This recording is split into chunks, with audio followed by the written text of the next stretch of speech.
the slow route to wealth.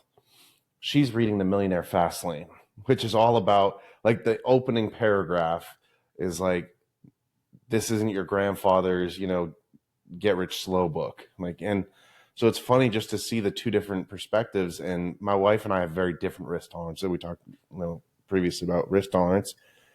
She wants to take risky bets to make quick money, but she doesn't have a good stomach for risk. I'm more risk. It's very weird. I'm more risky, so I read things that are the opposite, that teach you to be a little bit more conservative and make smarter bets.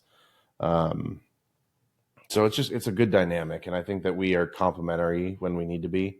That otherwise, if we're both just super risk averse or super conservative, then it'd be interesting to see how successful we could be.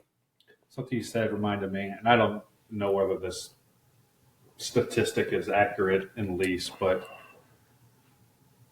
I've heard multiple times that wealthy people, like 100 millionaire plus people, on average, have gone broke 3 times. Hmm.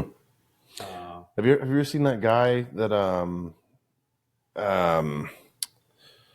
he's on social media? He goes around asking people not the just what do you do for a living, but there's a guy that he pulls them aside like and says, "Hey, what do you do in Miami to be able to afford such a nice car?" Yeah, I think most is around cars, right? Yeah, a lot of them are, because there's that, I can't remember, Dan guy, whatever, where he just goes up and says, "Hey, what do you do for a living?" And then they go, give him a tour of their house or something.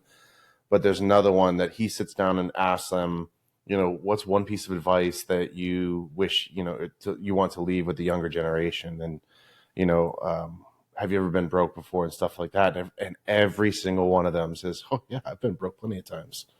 And like, I love listening to those things, especially when we're, between commissions, because it's tough, but being able to see that it's just normal part of business. Like, not everyone has the stomach for that. So through your ebbs and flows of personal finance, what are some, I know you've kind of hit on it before, more on the investment side, but what are some of your learning experiences, be it from books or just ebbs and flows in general? Yeah, I think diversification is the biggest thing, is finding multiple income streams, because when one well dries up, especially if they're not related, if your income streams are not dependent on each other or not synergistic, then, real estate could crash and burn and I'll still have other income streams. So what is diversification to you? What's your definition of diversification?